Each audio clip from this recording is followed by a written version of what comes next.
What's up, guys, and welcome back to the Bartender Hideout here for another episode of the Cocktail Countdown. Today, we are hitting up episode number 46, and we have a devilish episode for you today. We will be talking about El Diablo.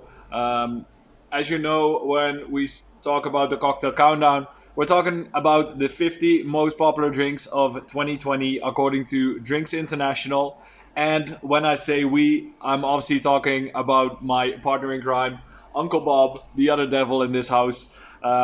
He will be obviously be chatting a little bit about the history, where this cocktail comes from, and after that, I'll be making it for you guys and showing you how it's done, and obviously telling you what it tastes like.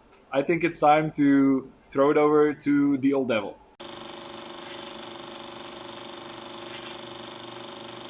Ah, hi there, and welcome back to Storytime with me, Uncle Bob.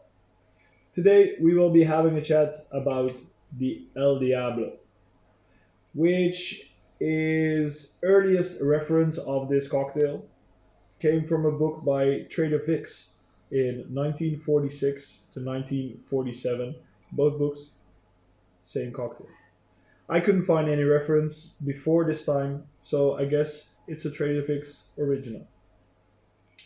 Actually, this drink was first called the Mexican El Diablo in these same books, but in the same version of the 1972 book, it got changed to the El Diablo. What was actually the funny thing about this version of the book is that it had two recipes in there. So it had the Mexican El Diablo and it had the El Diablo, which was basically exactly the same recipe, besides from the fact that one of them had a straw and the other one didn't. I guess there must have been an intern sleeping on the job when they were writing up the book this time. Also, the El Diablo seems to be a variation on the original Tequila Sunrise, which back in that day actually had soda water in it. If we compare it to the more original or to the recipe that more people know nowadays with orange juice in it. So what Trader Vic essentially did is swap out the soda water at the time for ginger ale to create this monstrosity. Nah, it's it. Just kidding. It's not a monstrosity. But you'll know, Kun will tell. Also, this is actually one of the few classics with tequila. There's not a lot of classics that come to mind when it comes to tequila. Only one that comes to mind now to me is the margarita, for example. Besides that, not too many.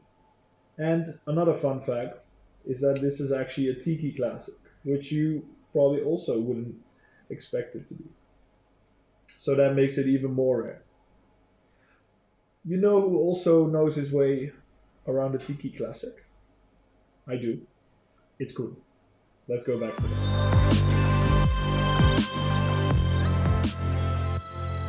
Hi there, and welcome back from Uncle Bob. We are ready for this new cocktail.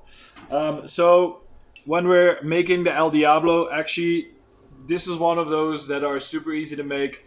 No need of shakers, no need of mixing glasses, bar spoons, all of that stuff. So in a way, you don't get it much easier than that. This is one of those typical build cocktails, and I think the word says it already, right? We're building this one in the glass.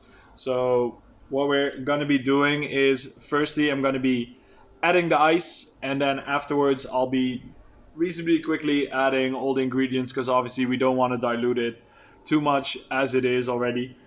So let's start off by filling this glass up with ice.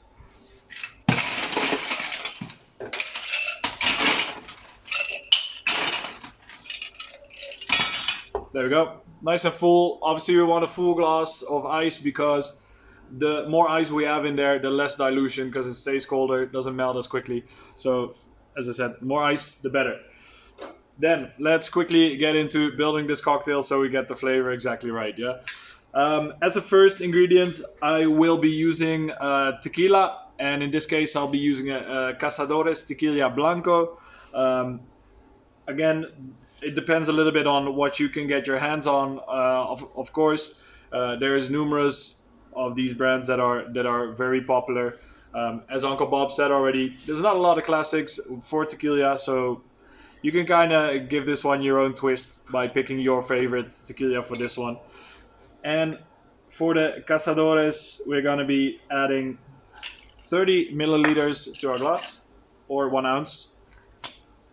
And this can go back.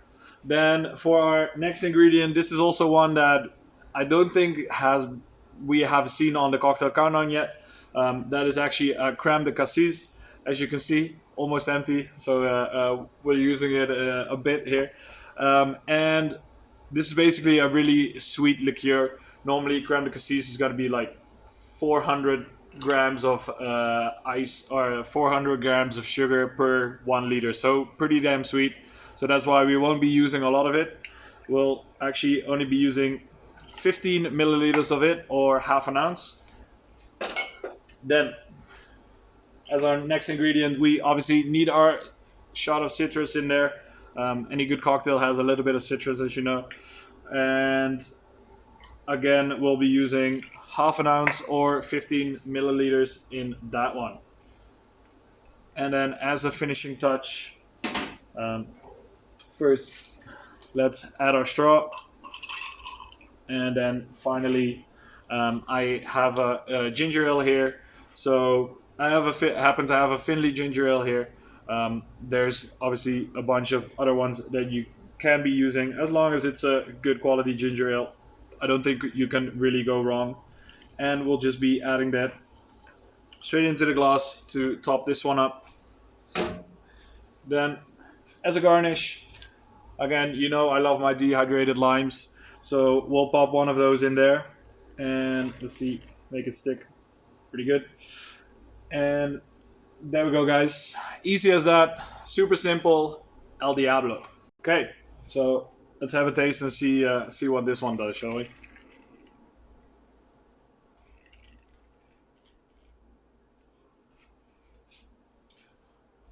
That's actually surprisingly good, to be fair.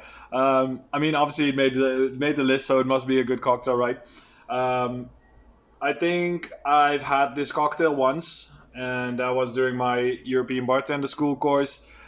So I must say I didn't really remember tasting this one a lot, but I would say this one actually has a pretty nice balance. As I said, the crème de cassis is pretty sweet, so you would almost expect for it to take the upper hand in the sweetness, but it's actually, the balance, as I said, is quite nice. And I guess that's more to do with the fact that the ginger ale is a little bit more bitter, so it kind of balances each other out. And then the tequila just gives it room to shine. Like, you just taste that little bit of tequila, but it's not too overpowering like in some other drinks. Yeah, I think they really hit the nail on the head in this one, and they got the balance exactly right. But obviously, I definitely implore you to try this one at home yourself and give it a shot. See what you think. Try different tequilas, because that also obviously can make a difference. Especially if you have like a nice tequila cabinet, definitely knock yourself out on this one, because it's one of the few classics that actually have tequila. But yeah, I think that is all that you're gonna get from me for this cocktail for this week. As you know, when you like these videos, make sure to drop a like on them, and also subscribe to the channel if you think we're doing a good job. Make sure to hit that notification bell to make sure that you get a notification every time that we post a new video. And also leave a comment to say what you think of this El Diablo. But for now, that's all I'm gonna give you, and I'll see you guys next week. Ciao.